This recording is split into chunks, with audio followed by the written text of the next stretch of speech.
my planner people. Today I'm going to talk about the pros and cons between digital and paper planning to see which is best for you. Maybe you're thinking about giving digital planners a try and you're not quite sure if they're the right fit for you, or maybe they're more trouble than they're worth.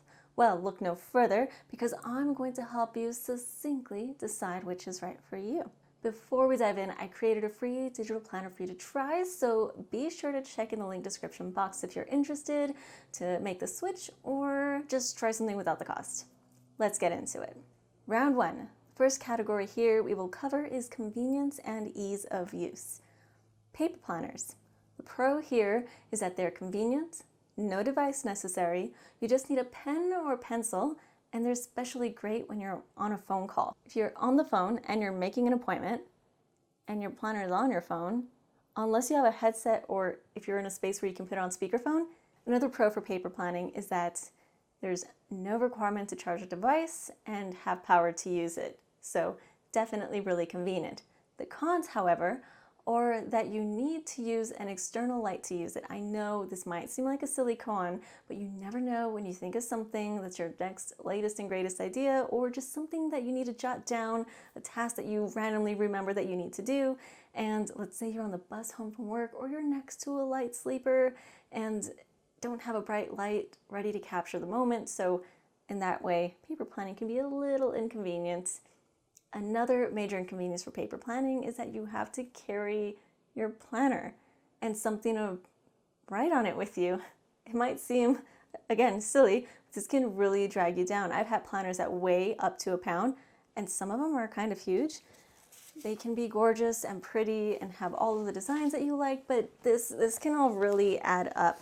No isn't carrying all these around at the same time, but this alone is a pound, and you have to really think about it when you're carrying around a handbag.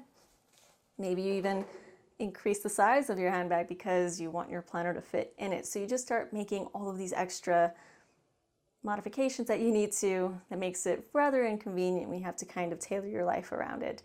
Moving on, for digital planners in this category, the advantage is that you almost always have a device on you. You might even be looking at this on your phone right now, never needing to carry anything extra than you otherwise would, which is the essence of convenience. And it doesn't have to just be on one device. When you're a digital planner person, any device can serve as your planner. Forgot your planner or your phone at home? No problem. You can just log into any PC or borrow a friend's phone and log into your app and see what your events or tasks are for the day. Con, however, for digital planning, like I mentioned before, if you're on your phone and that's where your planner is and you don't have any other devices with you, that's where it can be a little inconvenient because you either have to put it on speakerphone, which we all definitely don't want to do if we're in public and we're getting a doctor's appointment or something. If you can put on speakerphone, great. Or to counter this, you can also use a headset. So depending on your lifestyle and how you plan things or where you are and what's an appropriate space, it can be inconvenient to need to put it on speakerphone or use a headset in order to use your phone as your planner. Another disadvantage to digital planning is that you will need a device, period, and you need to have power to that device. You might run into a situation where your internet's out, or the rare times where your phone isn't charged and you don't have a battery pack or a nearby outlet. You'll be unable to take off your habit tracker without a paper backup. So in this category of convenience and ease of use, we're going to give the winner to paper planning. Round two, the learning curve. For paper planners, there are no learning curves. Paper planners are ready to go just right. You can flip the pages, navigate very easily, very intuitive, user-friendly, tangible object. Paper planners definitely have the strong suit in that category. There are no cons here. For digital planning, on the other hand, there is a learning curve. You can see it as an advantage because you get to learn a useful skill, which is using a PDF editing app, or the skills that you would need to learn to create your own digital planners. This can be a transferable skill that you can use towards your career or hobbies. I personally use my PDF editing app when I am doing Toastmasters. I can download a PDF evaluation form, quickly notate it in Xodo, and send it out to my colleagues. Other people have also used these apps for editing their D&D sheets. So this can definitely be a transferable skill and an advantage to digital planning is you get to learn how to use them very intimately. One of the disadvantages, though, is for the same reason, is that because you need to learn this skill, it is a learning curve. This can be seen as a negative because of the time investment that you need to learn how to use them. Although if you check out my links below, you'll see the 10-minute Xodo video that I put together. I'll put some more up for other PDF editing platforms. 10 minutes, it's free on YouTube, and to me that is a great ROI, return on investment. For this category of the learning curve, the clear winner is paper planning. There is no learning curve, just write. However, if you would like to learn, I'll help you out. Round 3, survivability and accidents. For paper planning, there is no pro here. The cons, however, is that paper planners are subject to coffee and other mishaps. We've all likely had coffee spills and the occasional mishap where a child sees your planner as their personal coloring book. Yes, I've seen this happen many times. The planner is likely recoverable. You can usually access the information you need and you can just rewrite it on another page or another planner altogether.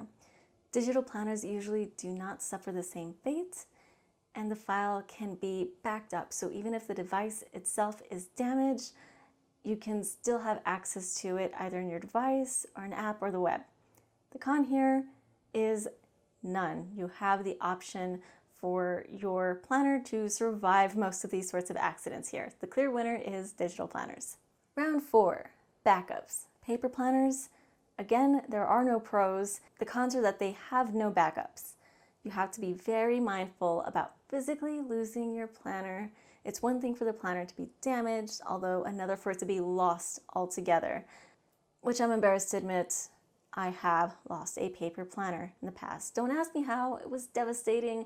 There are no backups for paper planners, one of the many reasons why I moved to digital planning. Digital planners, on the other hand, are able to be backed up to your device or your PDF editing app of choice, or even the cloud. The cloud can be any online storage platform. This can be your Google Drive, Dropbox, OneDrive, etc.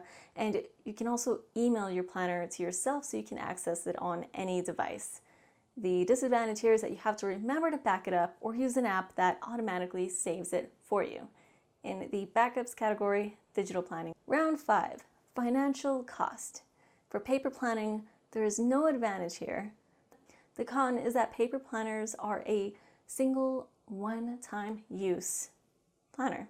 You cannot reuse them, which would help lessen the average cost per planner, and you cannot reuse paper stickers over and over, so the cost increases over time every time you need to replace that same sticker pack that you really love or anything like that. If this sounds a little confusing, let me explain with digital planning. For digital planning, the advantage for financial costs is that they can be reusable, especially an undated planner. You can make a copy of your blank undated planner and then reuse it year over year over year. This allows the planner to save you a lot of money if you're not having to keep replacing it. The same applies to digital stickers, which is really fascinating. They can be used time and time again for a great return on investment, saving you lots of money. The downside to digital planning, though, is that there is the potential for the added cost of a PDF editing app, although not all the time. Some are free, like Xodo. Fortunately, most are just a one-time payment, such as GoodNotes. It's a one-time cost of $7.99 at the time of this recording, and it just depends on which device you use and which app you decide to go with. So sometimes the cost will be there, sometimes it will not be, and as mentioned in the learning curve category, you might even use it for other hobbies or for your career. So again, that ROI is definitely there, and I think it is absolutely worth the cost. And because there's no advantages in the paper planners for this category, the winner again goes to digital planner. Round 6, time saving. Most of us planner people are likely to be very time conscious and are aware of how much time it takes to plan or rewrite recurring events. So mentioned earlier, you save time with paper planning by not having that learning curve as you would on the digital planning. The downside of paper planning is that it would require you to rewrite recurring events manually, week after week, month after month, and this can be quite tedious. Digital planning, on the other hand, is that it allows you to copy and paste text. Yes, even in Xodo, where you cannot copy and paste the text box, you can still copy the text inside the box and then paste it again. Habit trackers are easier to fill out week to week. You just copy and paste it onto your new week, or if you use the monthly one.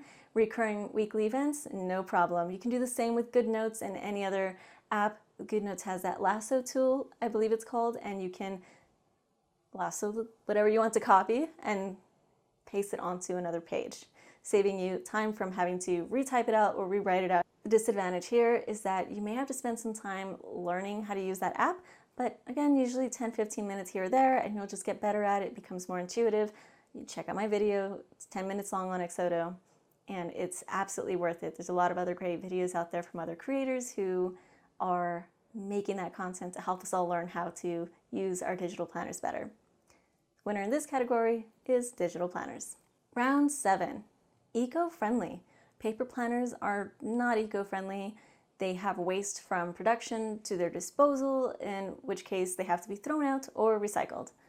Digital planners, on the other hand, they are eco-friendly. They have zero waste from production to making the planner to the disposal of it. The con, none.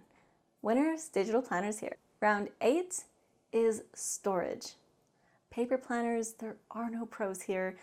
The cons are that they take up physical space in your home, so you'll have to make space for them, and they can definitely pile up year over year, especially since most planners like myself probably use multiple planners a year, and it can be very difficult to get rid of them because they might have a sense of nostalgia, or if you're tracking medical events, then you want to hold on to those for your own records and things like that. So sometimes we like to hold on to them, or oftentimes, and it can definitely take up storage physically in your home.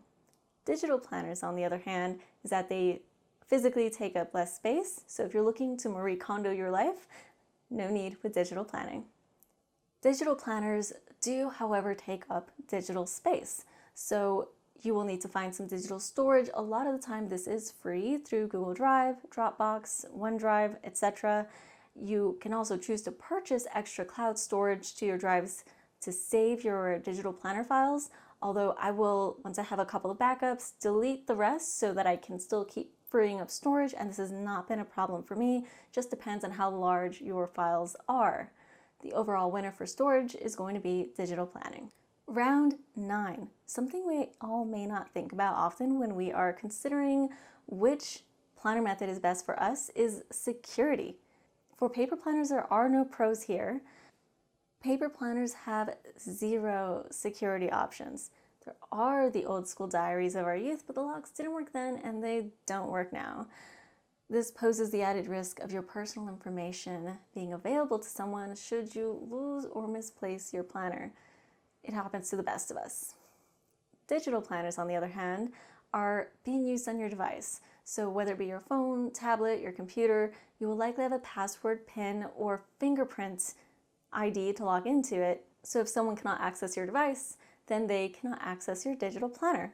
This is great because planners often have very sensitive information in there, whether it be phone numbers, address for appointments, your day-to-day activities. You just definitely do not want to let that get into the wrong hands. The cons for digital planners in the security category is that there is always a potential for hackers to try to get your sensitive information, but you get to choose where your files live, whether that be your device or on the apps or large platforms like Google Drive, which I personally use because that is what I feel safest with. I have Gmail, but you might have other platforms that you are more comfortable with, so do your research. Wherever you have your email hosted is likely going to be what you are most comfortable with and where you can go to keep your backups for security of your digital planners. Winner in this category, again, digital planners, since paper planning did not have any security features whatsoever. I know that was a ton of information to go over. Thank you for sticking that with me, but let's go over a quick recap of the 9 rounds in the categories and their winners. Round 1 was convenience and ease of use, which went to paper planners. Round 2 was the learning curve, which also went to paper planners since there are no learning curves there. The rest will just keep it succinct by saying that they all go to digital planners, and those rounds were survivability and accidents, backups, financial cost, time savings, eco-friendly, storage, and security. You guessed it, the overall winner is digital planners. Now you have a clear picture of what the pros and the cons are between these two planning methods. Digital planning is a clear winner here, but it all comes down to which works best for you. Still on the fence about digital planning? I have a free planner for you to check out, linked below, hyperlinked tabs and pages. It also includes a lot of bonus pages, so check it out to see if it's right for you. It works with all PDF editing apps and all devices, and you'll also get a discount that you can use for all of the planners on my site. I also have a cheat sheet linked below, so if you wanted something that you can reference, it's pinnable if you wanted to share it with anyone else who's also thinking about making a transition or trying to figure out what the pros and cons are. So which were the most important factors to you when it comes to these two planning methods? Which will bring you planner peace? Post your questions, comments below, and let me know your thoughts. Was there anything that I missed that's really important to you that you want me to go over? Let me know. I will talk to you in the comments, and thanks so much for tuning in today, and I'll see you next time. Thanks. Bye.